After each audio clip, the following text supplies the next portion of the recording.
I'm Robert, 30 years old, and I've been married to Pamela, 28F, for 5 years.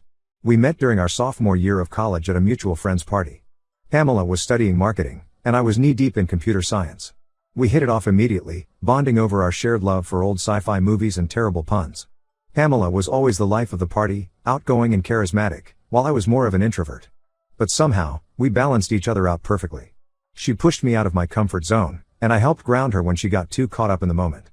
We dated throughout college and got married a year after graduation. We both landed jobs in the tech industry in our city. I worked my way up to become a senior software developer at a large corporation, while Pamela excelled in digital marketing for a startup. We were doing well financially, especially after I got a significant promotion last year. We had been diligently saving for a down payment on a house, our dream home with a big backyard for the 2 golden retrievers we planned to adopt. Pamela and I had always been open about our finances.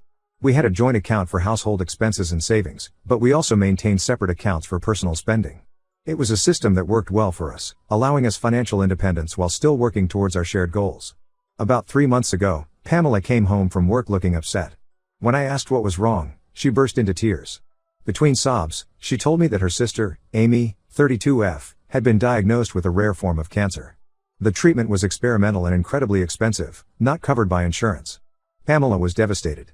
Some background on Pamela's family. She and Amy lost their parents in a car accident when Pamela was 15 and Amy was 19.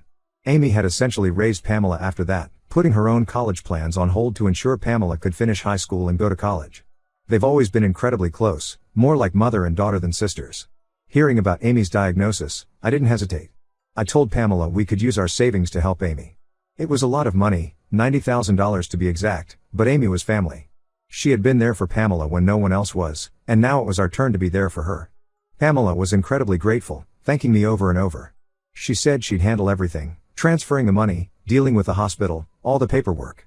I trusted her completely, so I didn't ask any questions. Over the next few weeks, Pamela seemed stressed, but I assumed it was worry about Amy. She was on her phone more than usual, but again, I thought she was just coordinating things with the hospital or checking in on Amy. I tried to be supportive without prying, knowing how difficult this must be for her. Then, about a month ago, I ran into Amy at our local grocery store. I was surprised to see her out and about, thinking she'd be in the hospital or at least resting at home. When I mentioned the treatment and asked how she was feeling, Amy looked confused. She had no idea what I was talking about. I tried to stay calm as I explained about her cancer diagnosis and the expensive treatment we were helping to fund. Amy was shocked. She told me she was perfectly healthy and had just had a checkup last month. Everything was normal. I felt like the world was spinning. I mumbled something about a misunderstanding and rushed home, my mind racing. When I got there, Pamela was on the couch, scrolling through her phone. I confronted her immediately, demanding to know what was going on. At first, Pamela tried to deny everything. She said I must have misunderstood Amy, that Amy was probably just trying to keep her illness private. But as I pressed her, recounting exactly what Amy had said, Pamela broke down. The truth came out, and it was worse than I could have imagined. There was no cancer. No treatment. Pamela had been having an affair for the past year with a co-worker, Marcus, 35M. Marcus had gotten into some trouble with loan sharks, owing them $85,000. He had convinced Pamela to get the money from me, promising they'd run away together once his debts were paid. I couldn't believe what I was hearing. The woman I loved, who I thought I knew better than anyone, had betrayed me in the worst way possible. She had not only cheated on me but had stolen our entire savings, money we had worked so hard for. Pamela begged for forgiveness, saying she had made a terrible mistake. She claimed Marcus had manipulated her, making her believe he was in real danger if he didn't pay off these loan sharks. She said she had planned to pay the money back before I ever found out, that she and Marcus were going to start a business together that would make us all rich. I was in shock. I didn't know what to do or think. I told Pamela to get out, that I couldn't even look at her right now. She left, crying and apologizing, but I couldn't bring myself to care. I've been staying with my best friend, Rick, for the past week. Rick and I have been friends since high school, and he's been an incredible support through all of this. I can't bear to be in our apartment, surrounded by memories of what I thought was a happy marriage. I've contacted a lawyer to discuss my options.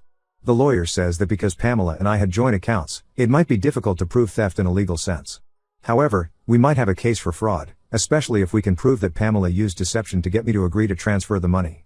Pamela keeps calling and texting, alternating between begging for forgiveness and accusing me of giving up on our marriage too easily. She says if I really loved her, I'd understand that she made a mistake and give her another chance. I've blocked her number, but she keeps finding ways to contact me, through mutual friends, creating new email addresses, even sending letters to Rick's house. Her sister Amy has reached out too. She's furious at Pamela for using her like this, for lying about something as serious as cancer. Amy has offered to testify if we end up going to court, to confirm that she never had cancer and knew nothing about this scheme. I feel like my whole life has been a lie. Pamela and I had talked about starting a family soon. We had plans, dreams. Now, I don't know what's real anymore. Was any of it genuine? How long would this deception have continued if I hadn't run into Amy that day? I'm trying to focus on practical matters now. I need to figure out what to do about our apartment lease, which is in both our names. I can't afford it on my own now that our savings are gone. I'm considering moving to a different city, maybe even a different state. A fresh start sounds appealing right now. Work has been understanding, giving me some time off to deal with all of this. But I know I'll have to go back soon, to face all the pitying looks and whispered conversations.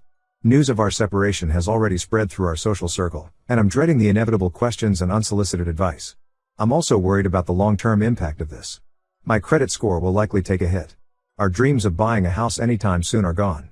I'm back to square one financially, at 30 years old. But mostly, I'm struggling with trust. How do I ever trust anyone again after this? Pamela was my best friend, my partner, the person I trusted most in the world. If she could do this to me, how can I ever let my guard down with anyone else? I know I need to start thinking about next steps. Divorce seems inevitable at this point, but the thought of going through that process is overwhelming. I'm not even sure I can afford a good lawyer now. Has anyone been through something similar? How did you move forward? Any advice would be appreciated because right now, I feel completely lost. How do I rebuild my life from here? Update 1 first, I want to thank everyone for their support and advice. Your comments and messages have been a lifeline during this difficult time. It's been a challenging couple of weeks, but I'm hanging in there. A lot has happened since my last post. After lengthy discussions with my lawyer, we decided to file for divorce and press charges against Pamela for fraud. It was a difficult decision, but I knew I couldn't stay married to someone who could betray me like this. The lawyer believes we have a strong case, especially with Amy's testimony and the bank records showing the large transfer. The day after I filed, Pamela showed up at Rick's place. She was a mess, crying and begging me to reconsider. She swore she had made a terrible mistake, that Marcus had manipulated her, and that she still loved me. She said she had broken things off with Marcus completely and was willing to do anything to save our marriage. I almost wavered, seeing her so broken. Part of me wanted to believe her, to think that maybe we could work through this somehow. But Rick reminded me of everything she had done, how she had lied repeatedly and stolen our future. I stood my ground and told her to leave, that any further communication should go through our lawyers. Then, something unexpected happened. Marcus reached out to me. He said he wanted to meet and explain everything. Against my better judgment, and Rick's advice, I agreed. I thought maybe getting the full story would help me move on. We met at a coffee shop near Rick's place. Marcus looked terrible, like he hadn't slept in days. He confessed that he had lied to Pamela about the loan sharks. There were no debts. He had convinced her to get the money from me so they could run away together. He had promised her a luxurious life, telling her he'd invest the money and double it in no time. But Marcus had a gambling addiction. As soon as he got the money, he blew it all at an underground casino. When Pamela found out, she was devastated. She realized she had thrown away our marriage for nothing. I was stunned. Part of me felt a sick satisfaction knowing that Pamela had been played too, but mostly I just felt tired. Tired of the lies, the betrayal, all of it. Marcus said he wanted to make things right. He offered to sign a confession, admitting to his part in the fraud. My lawyer says this could help in getting some of the money back and in the divorce proceedings. We're currently working on getting his confession formally documented. I don't know how to feel about all this. On one hand, I'm glad to have the truth. On the other, it doesn't change the fact that Pamela chose to betray me, to steal from me. Even if Marcus manipulated her, she made the decision to go along with it. She lied to me for weeks about Amy's non-existent cancer. She watched me worry and stress about her sister while knowing it was all a lie. Amy has been incredibly supportive through all this. She's furious with Pamela and has cut off all contact with her. She's been checking in on me regularly, making sure I'm eating and taking care of myself. It's strange, I always thought of Amy as Pamela's sister, but now I'm realizing she's become family to me too over the years. I'm still staying at Rick's, but I know I need to figure out my next steps soon. The apartment lease is in both our names, and I can't afford it on my own now. I've started looking at smaller apartments in different parts of the city. I'm even considering moving to a different state altogether. My company has offices in several cities, and they've said they'd be open to a transfer if that's what I need. Pamela continues to try to contact me, alternating between begging for forgiveness and angry accusations. She blames me for not forgiving her, saying if I really loved her, I'd understand. She's even tried to get her friends to talk to me on her behalf. I've had to block several numbers and social media accounts. I'm trying to focus on myself now. I've started therapy, Thanks to those who suggested it, and I'm slowly getting back into my old hobbies. I've picked up my guitar again, something I used to love but had let fall by the wayside in recent years. It's been a good outlet for all the emotions I'm dealing with. Work has been a mixed bag. My boss and immediate team have been understanding, but I can tell some of my coworkers are uncomfortable around me now. The pitying looks and awkward silences are hard to deal with. I'm throwing myself into my projects, using work as a distraction from everything else. Financially, it's been tough. I've had to dip into what little savings I had left to cover lawyer fees and living expenses. I'm looking at picking up some freelance work on the side to help make ends meet. It's not ideal, but it's necessary right now. I'm also dealing with the fallout in our social circle. Some mutual friends have taken sides, with a few surprisingly supporting Pamela. They say I'm being too harsh, that everyone makes mistakes. It's been eye-opening to see who my real friends are through all this. I'll update again when there are any new developments. Thank you all again for your support. It means more than you know. Update 2. I can't believe it's only been a month since my last update. So much has happened, I don't even know where to begin. First, the legal stuff. Thanks to Marcus's confession, we were able to recover about $30,000 of the stolen money. It's not much, but it's something. The confession also strengthened our case against Pamela. The divorce proceedings are moving forward, and my lawyer seems confident that things will go in my favor. I've moved out of Rick's place and into a small studio apartment. It's not much, but it's mine, and it's a step towards rebuilding my life. I've been slowly buying furniture and making it feel like home. It's strange living alone after so many years of sharing a space with Pamela, but I'm adjusting. Work has been a refuge.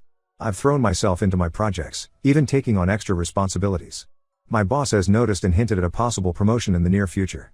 It's nice to have something positive to focus on. Now, for the twist I never saw coming. Remember how I mentioned Amy had been really supportive? Well, it turns out her support wasn't entirely selfless. Last week, she confessed that she's had feelings for me for years. I was shocked. Amy had always been like a sister to me. She said she never acted on her feelings out of respect for Pamela and me, but now that Pamela had betrayed us both, she couldn't keep it in anymore. She said she had always admired how kind and dependable I was, how I had supported Pamela through tough times, and how I had always treated her, Amy, like family. I didn't know how to respond. Amy is attractive and we've always gotten along well, but I'm still reeling from Pamela's betrayal. The last thing I need right now is more complications. Plus, the idea of dating my soon-to-be ex-wife's sister feels wrong on so many levels. I told Amy I needed time to process everything. She understood but said she'd wait for me, that she knew we could be good together. She pointed out how well we've always gotten along, how she's always been able to make me laugh even in tough times. She said she knows it's complicated, but she believes we could build something real together. As if that wasn't enough drama, Pamela found out about Amy's confession. I'm not sure how, maybe Amy told her, or maybe Pamela overheard something. Either way, she showed up at my new apartment in a rage. She accused me of having an affair with Amy all along, saying this was why I was so quick to divorce her. I tried to explain that nothing had happened between Amy and me, that I had only just found out about her feelings. But Pamela wouldn't listen. She threatened to tell everyone that I was the real cheater, that I had been sleeping with her sister behind her back for years. I lost it. After everything she had done, she had the audacity to accuse me of cheating? I told her to go ahead, that nobody would believe her lies anyway. I reminded her of all the pain she had caused, how she had stolen not just our money but our future. I told her about the nights I had spent unable to sleep, replaying every moment of our marriage, wondering if any of it had been real. Pamela broke down then. She admitted that she knew she had no right to be angry, that she was just lashing out because she couldn't bear the thought of me moving on, especially with Amy. She begged me again to give her another chance, saying she would do anything to make things right. For a moment, I almost felt sorry for her. I could see the Pamela I had fallen in love with, the woman I had thought would be by my side for the rest of my life. But then I remembered the weeks of lies, the betrayal, the theft.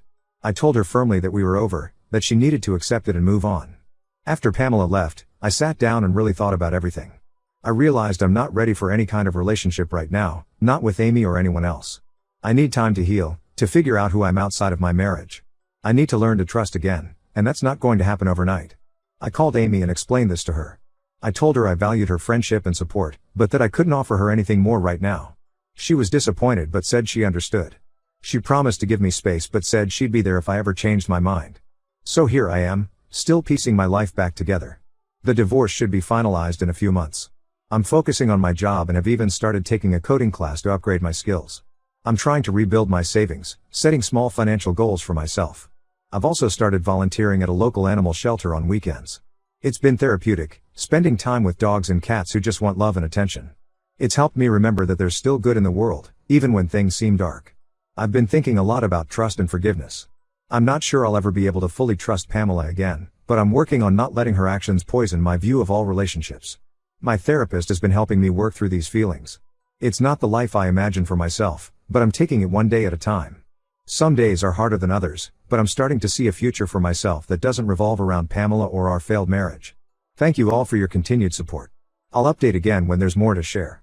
Update 3: It's been half a year since this nightmare began, and I'm finally starting to feel like myself again. The divorce was finalized last month, and I'm officially a single man. It's a strange feeling, but also somewhat liberating. The legal battle with Pamela is over. In the end, we managed to recover about $40,000 total. It's not nearly what was stolen, but it's something. Pamela was ordered to pay restitution for the rest, but given her current financial situation, I'm not holding my breath. I've decided to let go of the anger about the money. It's not worth the emotional toll to keep fighting. Marcus faced consequences too. He was charged with fraud and is currently serving time. I hear Pamela still visits him in prison, which tells me all I need to know about her remorse. I try not to think about them too much these days. As for me, I've made some big changes. I quit my job and moved to a new city. It was scary, but also liberating. I'm now working for a startup, doing work I'm passionate about.